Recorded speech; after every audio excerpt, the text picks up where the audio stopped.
Good day and welcome to Iran Weekly News. Threats against Trump admin envoy, former Iranian official and Princeton faculty member Hossein Mousavian bragged in an interview about how Iran's death threats against a former top Trump administration official had him and his family trembling with fears. In a recent interview, the former member of Tehran's nuclear negotiating team, who works as a Middle East security and nuclear policy specialist at Princeton University, said, "The Iranian regime's threats to murder Brian Hook, which have heavily impacted Hook's family life." During an online speech, Khamenei said, "Negotiating and interacting with the enemy does not mean surrendering to it." Khamenei also refused to give up the slogan "Death to America," implicitly criticizing those who say that this slogan created hostility between the US regime and Iran. Heading a high-ranking political delegation, Amir Abdullahian went to Beijing to discuss Iran-China 25-year deal in which China is to invest $400 billion in Iran's economy in exchange for a steady supply of Iranian oil. There are 4 issues on the agenda for Ayatollah's political delegation during China visit. First and foremost, reviving Iran nuclear deal. Secondly, Iranian-Chinese 25-year deal. Thirdly, Afghanistan under Taliban. And lastly, China's presence in the region.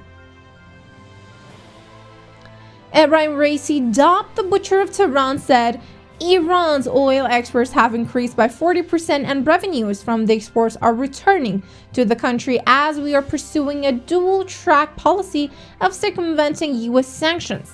We are not worried, he claimed. Ebrahim Raisi visited IRGC Navy's capabilities exhibition on Friday and praised the advantages of the Navy's capabilities, including drones, missiles, launchers, rocket launcher, speedboats, torpedoes, guided missile destroyers, underwater military equipment, combat speedboats, and flying boats.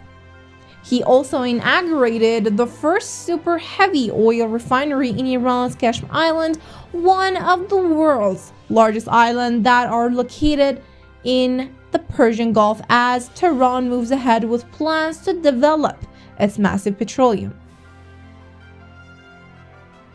Foreign terrorist organization IRGC tested unmanned suicide speedboats during its 5-day annual military drill on the southern coast of Iran as the world's most crucial oil checkpoint. This is the regime with which world leaders agreed on a so-called treaty and now stick it out for another deal. Meanwhile, in a statement, National Security Advisor Jake Sullivan warned Tehran and said, "Make no mistake, the United States of America will protect and defend its citizens. This includes those serving the United States now and those who formerly served." World Bank approved granting $90 million worth of loan to the Islamic Republic to fight COVID-19 pandemic. The loan will have the lowest interest rate compared with other international finances. The money will not be spent on Iranian people, but rather to enrich the Islamic tyrants and theocrats which would pay out for terrorism. Central Bank of Iran's indicators say over $6 billion has left the country in the first 6 months of the Iranian year, while foreign investment has dwindled. Previously, IRGC-run Fars News reported $100 billion in the capital has left the country during the past 10 years. Lack of trust, systematic corruption, economic restrictions, political crisis, and social crackdown are the main factors encouraging people to send their capital abroad. Iran liquidity growth rose over 40% compared to the previous year, reaching about $9,700 billion at the end of the current Iranian calendar year. Over 700 earthquakes have been recorded across Iran in a month. A total of 701 earthquakes have been recorded across the country over the past 31 days, according to the Seismological Network of the Institute of Geophysics of the University of Tehran. Underground weapon testing and advancing nuclear capabilities probably caused this. Caving the ground and creating tunnels or depots for missiles likely affected the environment in the country. Over 37 capital punishments, hundreds of people were detained during peaceful protests and dozens injured, dozens were taken to prison, dozens were sentenced to prison, and dissident poet Baktash Abtin died in detention due to lack of medical treatment.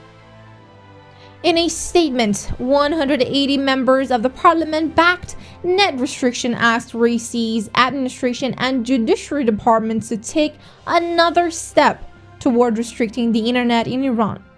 Popular social media apps like Twitter, Facebook, and Telegram are blocked in the country and are accessible only through VPNs. Telegram channel affiliating with the IRGC claims the Islamic judicial authorities ordered to arrest a citizen for alleged torching of the statue of Qasem Soleimani in Shahrikord. Last week, a video went viral on social networks showing the statue of IRGC General Qasem Soleimani being set on fire in Shahrikord as Tehran marks the anniversary of the killing. Fire breaks out at the Shahzan petrochemical plant, one of the largest petrochemical complexes in Iran. One killed, 2 injured, but there are no more details reported. The fire reportedly broke out at the factory during routine servicing, with an annual capacity of 17,000 tons of basic polymer and chemical products. 4% of ethylene, 5% of high-density polyethylene, 7% of linear low-density polyethylene, 10% of polypropylene, and 7% of polypropylene produced in the country are supplied by this company. Land subsidence is sinking in Iran. Land subsidence as a growing crisis is threatening Mashhad, northeastern of the country. Iran has less than 10 years to deal with dangerous land subsidence due to the over-extraction of groundwater and drought. Destructive underground activities are another cause of the crisis. Landslides and land subsidence have posed serious hazards to the Tehran-Mashhad railway lines as the rate of land subsidence in the country are increasing day by day.